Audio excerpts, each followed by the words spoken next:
బంగు తాకుండానే గాల్లో తేలిపోతున్నట్టుందరా.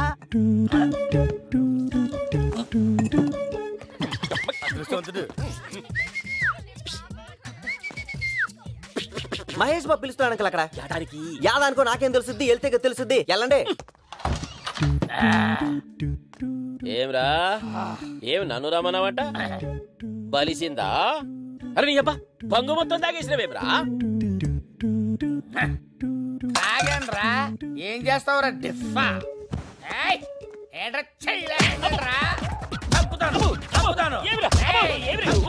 నిన్ను చేస్తా కాదురా.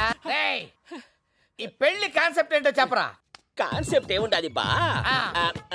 ఆ ఎమ్మిని పెళ్లి చేసుకొని మాకు బసవన్న పండు లాంటి బిడ్డలు కట్టాడంతే. ఇది కాన్సెప్ట్ రా. ఇదిరా కాన్సెప్ట్.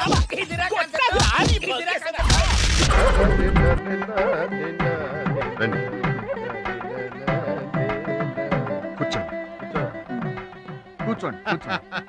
నా పేరు సింహాచలం. పుణ్యక్షేత్రం. మా ఆవిడ పేరు అమరావతి. ఇది పుణ్యక్షేత్రమే. అయ్యో మా అబ్బాయి పేరు తిరుపతి.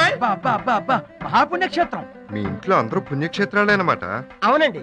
మా అన్నయ్య పేరు శ్రీశైలం, మా వదిలి పేరు కాశీ, వాళ్ళకి పుట్టిన బిడ్డ పేరు ఏంటిది? భద్రాచలం. భద్రాచలం. తమ్ముడెవరు? చెల్లి కన్నయ్య పేరు అరవింద్. నా పేరు భేతాళం. సార్కు పియ్యని. తిరుపతి బాబు గారు నాకు నచ్చారు. సగం కాలిన శవంలా స్మూత్ గా ఉన్నాడు. పెళ్లి కళ ఉట్టి పడుతుంది. తమ్ముడు గారు మీరేం చేస్తుంటారు? దెయ్యాల మీద రీసెర్చ్ చేస్తున్నా. దెయ్యాల మీద రీసెర్చా? అవును, మమ్మల్ని పెళ్లి చూపులకు పిలిచి మీ అమ్మా నాన్న కనపడరే? ఇవాళ అమావాస్య కదా, శ్మశానానికి వెళ్ళారు. శ్మశానానికా? ఎందుకు? దెయ్యాలకి శాంతి చేయడానికి. అక్కనే శ్మశానం ఉంది. మర్మదేశం. మంత్రజాలం. తులసీదళం.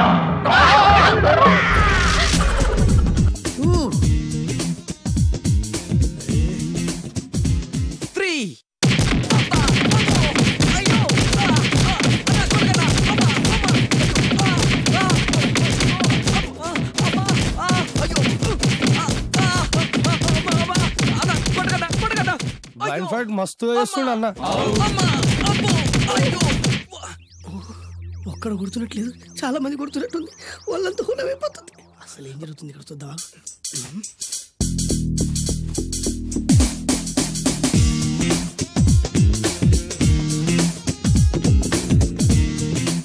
ధర్మ యుద్ధమే నడుస్తుంది. మనం కూడా ధర్మంగా ఉండాలి.